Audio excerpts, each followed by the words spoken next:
Kembali dalam 1711 TV. So hari ni saya bersama dengan penyanyi daripada Singapura, Imran Najmain. Khabar sihat? Imran nampak tinggi daripada saya. So just nak tanya perkembangan terbaru Imran Najmain untuk tahun 2012 ni. Baik, tahun ni saya siapkan 2 album serentak.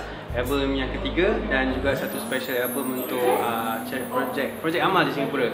Tapi saya memang duduk sini sekarang, jadi fokus saya tu pada show dan rakaman di KL. So Imran dah meletup dengan lagu 1000 tahun.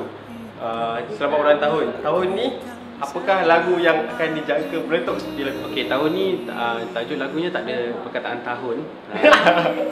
Tapi saya ada berharapan tinggilah dengan sebuah lagu karya ciptaan Azlan Abu Hassan.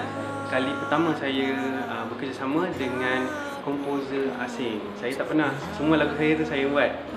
Kali pertama saya nak mencubalah. Memang daripada dulu saya memang idolakan karya cipta Azlan. Okey, selain menyanyi, Imran buat kerja-kerja lain tak? Adalah, tapi tak mana boleh cakap. Okey, tak boleh beritahu kan? So itu rahsia. So kepada peminat Imran, macam mana nak menghubungi Imran? Ada Twitter ke Facebook ke? Okay, memang ada dan memang sibuk selalu dekat Facebook dan Twitter.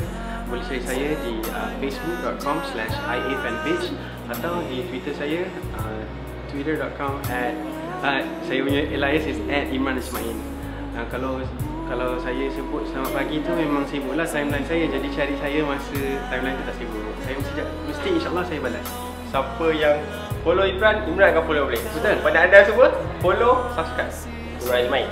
So, berjumpa lagi dalam 1711 TV dengan artis lain. Bye. Bye. Terima kasih.